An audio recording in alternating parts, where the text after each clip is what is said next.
जय श्री कृष्णा। आप सभी का दिन शुभ और मंगलमय हो और भगवान श्री कृष्ण की कृपा आप पर सदा बनी रहे। आज सुनिएगा बैसाख मास महात्म्य का अध्याय 8। आज के अध्याय में आप जानेंगे बैसाख के अक्षय तृतीया और द्वादशी के महात्म्य, द्वादशी के पुण्यदान से एक कुतिया का उद्धार का वर्णन।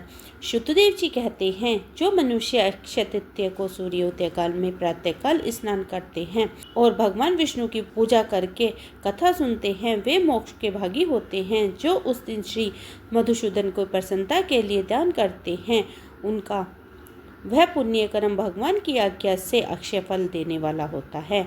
बैसाख मास की पवित्र तिथियों में शुक्ल पक्ष की द्वादशी समस्त पाप राशि का विनाश करने वाली है। शुक्ल द्वादशी के योग्य पात्र के लिए जो अन्न दिया जाता है, उसके एक एक ने भी में कोटि कोटि ब्रह्मभोज का पुण्य होता है। शुक्ल पक्ष की एकादशी तिथि में जो भगवान विष्णु की प्रसन्नता के लिए जागरण करता है, वह जीवन मुक्त हो जाता है। जो बैसाख की द्वादशी तिथि को तुलसी जी के कोमल दल से भगवान विष्णु की पूजा करता है, वह समूचे कुल का उद्धार करके बैकुंठ लोक में अधिपति होता है। जो मनुष्य त्रयोदशी तिथि को दूध, दही, शक्कर, घी और शुद्ध मधु, इन पांचों द्रव्यों से भगवान विष्णु की प्रसन्नता के लिए उनकी पूजा करता है और जो पंचामृत से भक्ति पूर्वक श्री हरि को स्नान कराता है, वह संपूर्ण कुल का उद्धार करके भगवान विष्णु की लोक में प्रतिष्ठित होते हैं। त्रयोदशी तिथि को जो सायंकाल में भगवान विष्णु की प्रसन्नता के लिए शरबत देता है, वह अपने पुराने पापों को शीघ्र ही त्याग देता है। वैशाख शुक्ल द्वादशी में मनुष्य जो कुछ पुण्य करता है, वह अक्षय फल देने वाला होता है। प्राचीन काल में कश्मीरा देश में देवव्रत नाम के ब्राह्मण रहते थे। उनके सुंदर रूप वाली एक कन्या थी, जो मालिनी के नाम से प्रसिद्ध थी।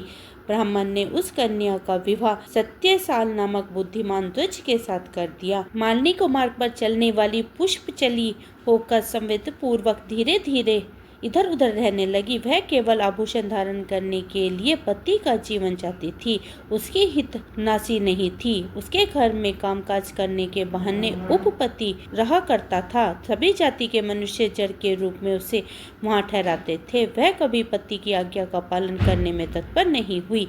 इसी दोष से उसे अगले सब अंगों में कीड़े पड़ गए, जो काल अंतक और यम की भांति उसकी हड्डियों में छेद डालते थे। उन कीड़ों से उसकी नाक, जीवा और कान का उच्छल हो गया। स्तन तथा उंगलियां गल गई, उसमें पंगुत भी आ गई। इन सभी कलेशों से मृत्यु को प्राप्त हो वह नरक की यातना भोगने लगी। 1.5 लाख वर्ष तक वह तांबे के भाड़ में रखकर जलाई गई। 100 बार उसे कुत्ते की योनि में जन्म लेना पड़ा। इसके बाद 100 वीर देश में पद्म बंधु नामक ब्राह्मण के घर में वह अनेक दुखों से घिरी हुई कुतिया हुई।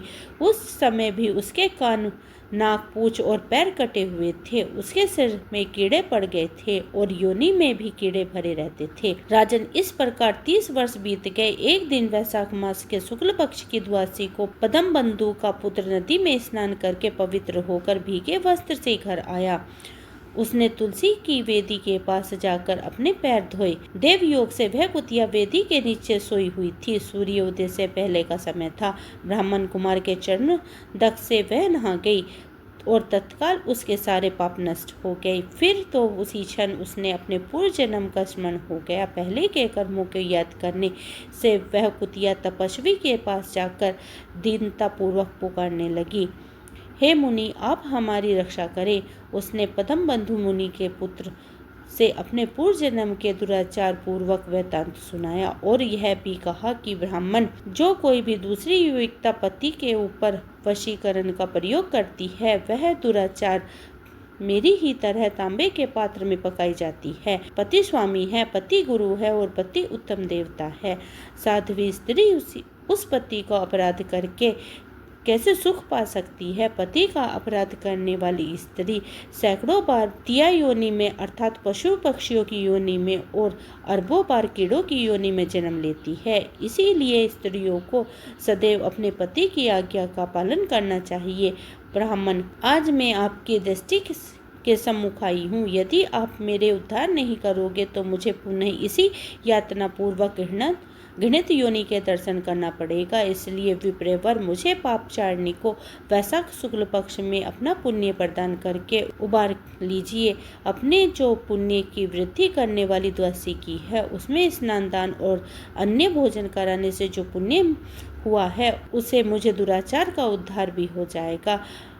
महाभागा दीन वात्सल्य मुझ दुखिया के प्रति दया कीजिए। आपके स्वामी जगदीश्वर जनार्दन दीनों के रक्षक हैं, उनके भक्त भी उन्हीं के समान होते हैं।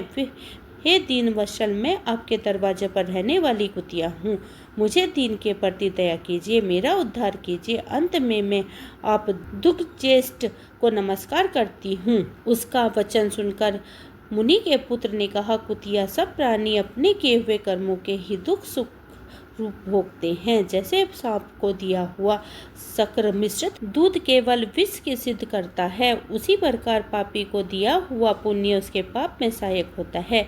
मुनि कुमार के ऐसा कहने पर कुतिया दुख में डूब गई और उसके पिता के पास जाकर अर्थ स्वर में से कुर्दन करने लगी। बोली, पदम बंधु बाबा, मैं तुम्हारे दरवाजे की कुतिया हूँ, मैंने सदा तुम्हारी झुटन खाई है, मेरी रक्षा करो, मुझे बचाओ। गृहस्थ आश्रम महात्मा के घर पर जो पालतू जीव रहते हैं उनका उद्धार करना चाहिए, यह वेद वेता होने का मत है। चांडाल कौवे कुत्ते यदि प्रतिदिन गृहस्थी के दिए हुए टुकड़े खाते हैं, इसलिए उनकी दया के पात्र हैं। जो अपने ही पले हुए रोग आदि से ग्रस्त एवं असमर्थ प्राणी का उद्धार नहीं करता, वह नरक में पड़े रहते हैं, यह विद्वानों का मत है। संसार की सृष्टि करने वाले भगवान विष्णु एक को कर्ता बनाकर स्वयं ही पत्नी पुत्र आदि के ब्याज से समस्त जंतुओं का पालन करते हैं, इसलिए आपने पुष्प वर्ण की रक्षा करनी चाहिए, यह भगवान की आज्ञा है। दयालु होने के कारण आप मेरा उद्धार कीजिए। दुख से तुर हुई कुतिया की यह बात सुनकर घर में बैठे हुए मुनिपुत्र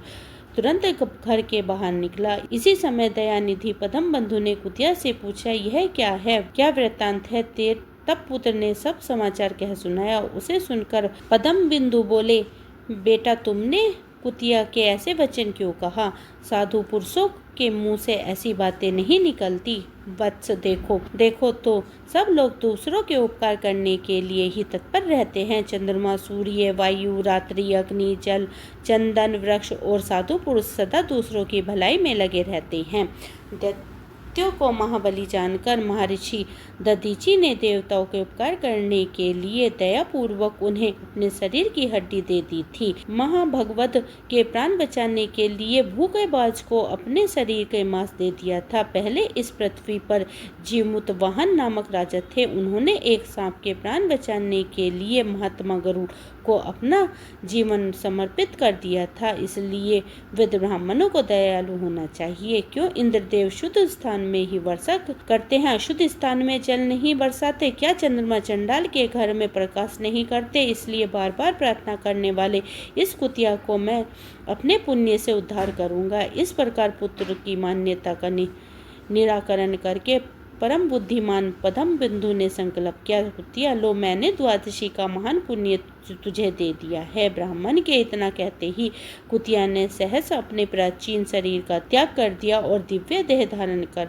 दिव्य वस्त्र आभूषणों से विभूषित होकर दसों दिशाओं को प्रकाशित करती हुई ब्राह्मण की आज्ञा लेकर स्वर्गलोक को चली गई। वहाँ महान सुखों को भोग करके इस पृथ्वी पर भगवान नर नारायण के अंश से उर्वशी नाम से प्रकट हुई। ऋषि तुदेव चीर कहते हैं, राजेंद्र वत्स, वैशाख के शुक्ल पक्ष में जो अंतिम 3 तिरोसी से लेकर पूर्णिमा तक की तिथि में है, वे बड़ी ही पवित्र और शुभ कारक है। उनका नाम पुष्पकारणी है। वे सब पापों का क्षय करने वाली है। जो संपूर्ण वैशाख मास में स्नान करने में असमर्थ हो, वे यदि इन 3 तिथियों में भी स्नान करे तो वह वैशाख मास का पूरा फल पा लेता है।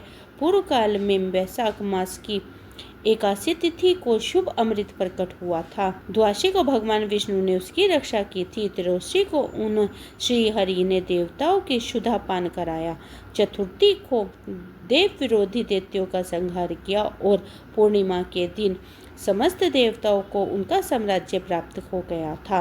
इसलिए देवताओं ने संतुष्ट होकर इन 3 तिथियों को वर दे दिया कि वैशाख मास की यह 3 शुभ तिथियां मनुष्यों के पापों का नाश करने वाली तथा उन्हें पुत्र पौत्र आदि फल देने वाली हों। जो मनुष्य इन संपूर्ण मास में स्नान न कर सकता हो वह 3 तिथियों में स्नान कर लेने पर पूर्ण फल को पाता है। वैशाख मास में लौकिक कामनाओं का नियमन करने पर मनुष्य निश्चय ही भगवान विष्णु का साम्राज्य प्राप्त करता है। महीना भर नियम निभाने में समर्थ मानव यदि उक्त 3 दिन भी कामनाओं का संयम कर सके तो उतने से ही पूर्ण फल को पाकर भगवान विष्णु के धाम में आनंद का अनुभव करता है। इस प्रकार वर देकर देवता अपने धाम को चले गए। इसलिए पुष्करणी नाम से प्रसिद्ध अंतिम 3 तिथियों पुण्य दायिनी, समस्त पापों राशियों का नाश करने वाली तथा पुत्र पौत्र आदि को बढ़ाने वाली, जो वैशाख मास में अंतिम 3 दिन गीता का पाठ करता है